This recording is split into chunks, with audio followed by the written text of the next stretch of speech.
আসসালামু আলাইকুম। কারিগরি শিক্ষা বোর্ডের অধীনে যারা একাদশ শ্রেণীর শিক্ষার্থী রয়েছে, তোমাদের পরীক্ষার রুটিন অনুযায়ী তোমরা যে রুটিনটা দেখতে পাচ্ছ, যে রুটিন অনুযায়ী তোমরা একাদশ শ্রেণীর যে পরীক্ষা রয়েছে, পরীক্ষার্থী রয়েছে, তোমাদের পরীক্ষা হবে কখন দেখো। যে লিখিত পরীক্ষা তোমাদের দুপুর 2টা থেকে অনুষ্ঠিত হবে। ঠিক আছে, তোমরা রুটিনটা দেখতে পাচ্ছ। আর তোমাদের যে শর্ট সিলেবাস রয়েছে, আমরা শর্ট সিলেবাসের অধীনে কিন্তু তোমাদের সাজেশনটা আমরা রেডি করেছিলাম। তো তোমরা যদি তোমাদের রুটিনটার দিকে তাকাও, দেখো যে তোমাদের যে রুটিনটা আছে, তো আমরা রুটিন অনুযায়ী দেখতে পাচ্ছি তোমাদের পরীক্ষা কিন্তু দুপুর 2টা থেকে 5টা পর্যন্ত অনুষ্ঠিত হবে। শুরুতে বাংলা। তো এখন এই সাজেশনটা এবং তোমরা পরীক্ষার খাতায় কিভাবে লিখবা, তো আজকের এই ভিডিওতে আমি এই বিষয়টা ক্লিয়ার করব তোমাদের, যাতে তোমরা পরীক্ষায় ভালোভাবে সবকিছু লিখতে পারবো। তো আমরা এই বিষয়গুলো নিয়ে অলরেডি ভিডিও বানিয়েছিলাম, কিন্তু আজকে যেহেতু তোমাদের সময় কম, তাই তোমাদের বেশি সময় নিব না, জাস্ট তোমাদেরকে পরীক্ষার খাতায় কিভাবে লিখবা দেখো। তোমাদের যে মান বন্টনটা রয়েছে সেই অনুযায়ী তোমাদের কিন্তু বুঝতে হবে।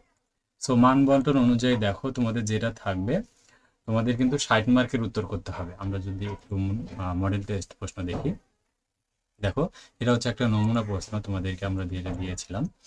তো এখানে কিন্তু তোমরা যে যে নমুনা প্রশ্নগুলো দেখতে পাচ্ছ, যে 60 মার্কের জন্য তোমাদের ক বিভাগে কিন্তু সৃজনশীল প্রশ্নগুলো থাকবে, ক বিভাগ, খ বিভাগ এবং গ বিভাগে সৃজনশীল প্রশ্ন থাকবে।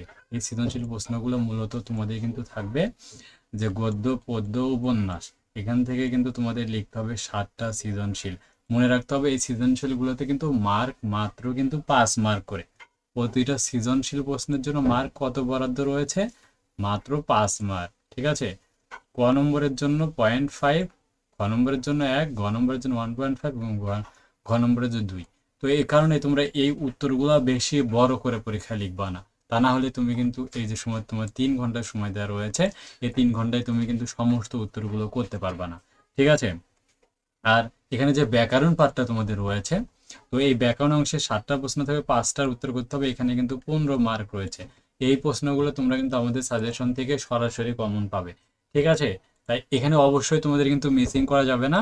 তোমরা কিন্তু ফুল আমাদের সাজেশন থেকে কিন্তু কমন পাবে। ঠিক আছে, তো যার কারণে আমাদের এই সাজেশনটা যেটা রয়েছে, তো অবশ্যই তোমাদের কিন্তু ফলো আপ করতে হবে। ঠিক আছে, আর তোমরা যারা প্রিন্ট কপি খোঁজো, আমরা কিন্তু প্রিন্ট কপি তোমাদের জন্য রেডি করে ফেলেছি। মাত্র 9টা পেজে কিন্তু আমাদের এই প্রিন্ট কপিটা রয়েছে। তো আমি বারবার বলি, আমাদের যে সুপার সাজেশনটা আছে, আমি কিন্তু উল্লেখ করে অনেক আগে তোমাদেরকে বলেছি, আমাদের এই সাজেশনে তুমি কিন্তু গদ্য, পদ্য, কবিতা, উপন্যাস, এই সৃজনশীল প্রশ্ন সরাসরি তুমি কিন্তু কমন পাবে না। আমরা যে টেমপ্লেটটা দিয়েছি এখান থেকে ফুল কমন পড়বে। এবং পরীক্ষায় ব্যাকরণ, ভাব সম্প্রসারণ পত্র, আবেদনপত্র, এগুলো কিন্তু তুমি সরাসরি কমন পাবে। ঠিক আছে, তোমাদের যে ভাব সম্প্রসারণ 2টা থাকবে, একটা উত্তর করতে হবে, আবেদনপত্র 2টা থাকবে, একটার উত্তর করতে হবে। তাহলে এই হচ্ছে টোটালি 60 মার্ক। তুমি পারো বা না পারো, পরীক্ষায় চেষ্টা করবে, কালকে তোমার যে পরীক্ষাটা হচ্ছে এই পরীক্ষায় তুমি কিন্তু উত্তর করার চেষ্টা করবে। ভুল হোক শুদ্ধ হোক, খাতায় কিন্তু ফাঁকা রাখা যাবে না, তোমাকে ফিল আপ করেই কিন্তু আসতে হবে। যদি এরপরে কোথাও বুঝতে সমস্যা হয়, তুমি আমাদের সাপোর্ট গ্রুপ রয়েছে হোয়াটসঅ্যাপে, তো স্ক্রিনে দেখানো হোয়াটসঅ্যাপ নাম্বারে মেসেজ দাও। আর যারা তোমরা পেইড সাজেশন পারচেস করতে চাও, আমাদের অফিসিয়াল হোয়াটসঅ্যাপ নাম্বারে মেসেজ দেবে। আজকে তোমরা সুপার অফার পাবে। তো সুপার অফারে তোমরা নিতে চাইলে 75% অফার রয়েছে। নিতে চাইলে দ্রুত আমাদের অফিসিয়াল হোয়াটসঅ্যাপ নাম্বারে মেসেজ দিয়ে পেইড সাজেশনগুলো পারচেস করে নাও। আর প্রয়োজনে আমাদের যে মেম্বার রয়েছে, এইচএসসি বিএমটি সাপোর্ট গ্রুপ রয়েছে, এখন 19,000 অধিক মেম্বার রয়েছে, আমাদের গ্রুপে জয়েন করতে ভুলবে না।